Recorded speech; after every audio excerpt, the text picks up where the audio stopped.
In 2006, Blackstone Models, a division of Soundtrax, first released their K-27 models in HOn3 scale. These locomotives, modeled faithfully after the first narrow-gauge 282s to operate on the Denver and Rio Grande Western, are arguably the finest model trains ever produced in any scale. In this video, I'm going to talk about why, despite their age, these locomotives continue to stand out in terms of their quality and performance. If you miss the train I'm on, you will know that I am gone. You can hear the whistle blow 100 miles. To understand why the Blackstone K-27s were such a significant development in model railroading, it's important to have some background on HOn3 scale. HOn3 trains are 1/87 scale just like standard HO trains, but they run on track that is 3 scale feet wide as opposed to the standard 4 feet 8.5 inches. Therefore, HOn3 locomotives and rolling stock could be present on your standard HO scale layout, but they would require their own narrow gauge line or dual gauge track in order to operate alongside your HO trains. Unlike many other scales, HOn3 did not have its beginnings in the highly commercialized toy train market. Equipment in HOn3 was often scratch-built by expert model railroaders, and commercial rolling stock was generally crafted from brass and designed to be as accurate to prototypes as possible. As a result of this steadfast commitment to historical accuracy among early HOn3 enthusiasts in the 1970s, modeling in the scale was expensive and required extensive historic and mechanical knowledge. Furthermore, many brass locomotives in HOn3 were unpainted and did not run particularly well due to their tendency to experience electrical shorts because of extensive metal-on-metal contact. These attributes made HOn3 a difficult scale to work with, especially for beginners, and for a long time it was a highly specialized subset of the model railroading hobby.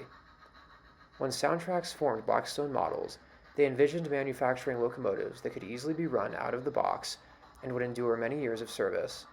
Blackstone locomotives can be run on DCC or DC layouts and are shockingly smooth runners. Just take a look at the crawl and slow speed control on this locomotive.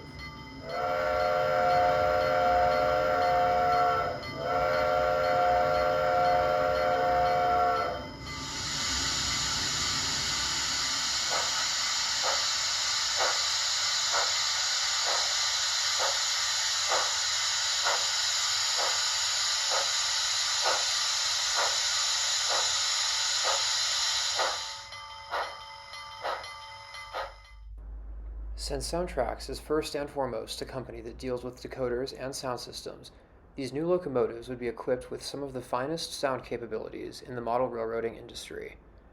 Between the silky smooth performance and powerful sounds, the HOn3 community suddenly had an impeccable performer that didn't require extensive maintenance, customization, or decoder installation. Furthermore, these models are robust and are mostly constructed from die-cast metal. Even the finer separately applied details have a sense of resilience. Just by holding one of these locomotives, you really get a sense of their quality and strength. All of these characteristics blew many of the older brass locomotives out of the water, and on top of that, they were relatively affordable. This particular K-27 was purchased in the early 2010s for about $380, which today is about $500, adjusting for inflation.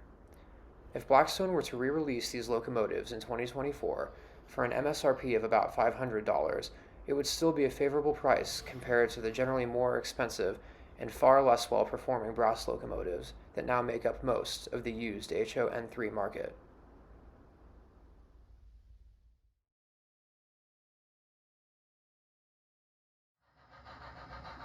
Like many Colorado narrow-gauge lines, the Denver and Rio Grande Western relied on 280 and 460 locomotives throughout the end of the 19th century. By the beginning of the 1900s, demand on the lines began to grow and older equipment was simply not adequate. In 1903, the Denver and Rio Grande ordered a fleet of 282 locomotives, known as Mikados. The K in K-27 is an abbreviation for Mikado, while 27 refers to the locomotive's 27,000 pounds of tractive effort. These new locomotives not only had the largest wheel arrangement to date, but also were the first locomotives on the D&R GW to utilize an outside frame, where the driving wheels are set on the inside of the frame, and the driving gear is connected to counterweights on the outside. This design allowed for a larger boiler to be placed on the frame, while enabling the use of narrow-gauge wheel sets. Many 20th century narrow-gauge locomotives were built with this configuration, including the future K-28s, K-36s, and K-37s on the Denver and Rio Grande Western. Today, 2 K-27s survive. 463 operates on the Cumbres and Toltec Scenic Railroad in Colorado and New Mexico, and 464 is receiving maintenance in Genesee Township, Michigan, near Flint.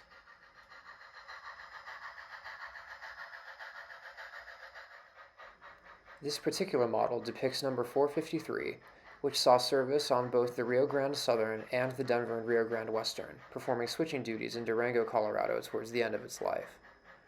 Blackstone released several road numbers in 2006 and 2010. Each model replicates the specific characteristics of its corresponding road number.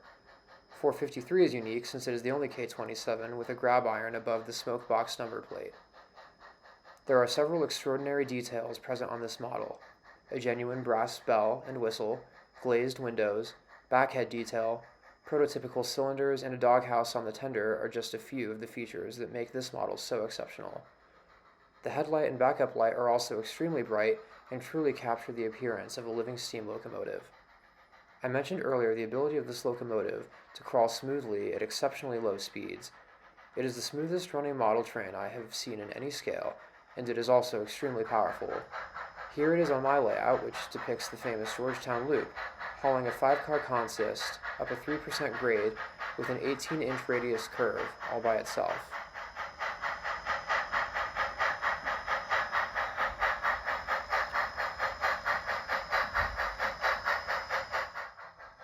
There are many dynamic features on this model.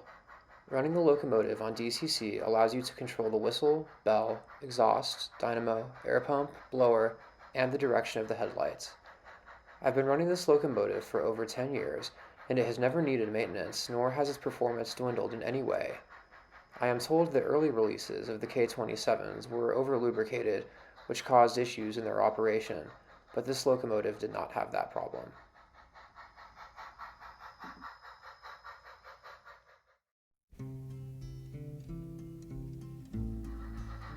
In 2017, Blackstone posted an update on their website regarding plans for manufacturing K-28 and K-36 locomotives, as well as plans to re-release some of their previous locomotives, including the K-27.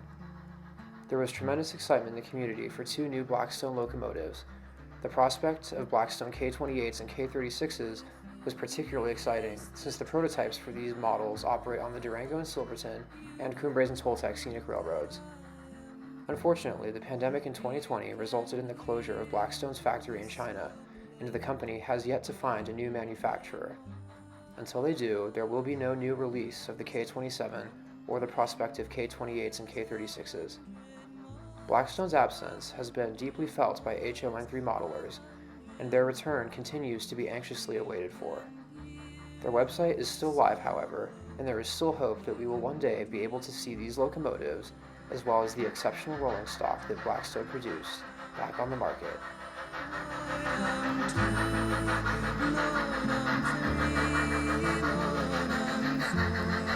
HOn3.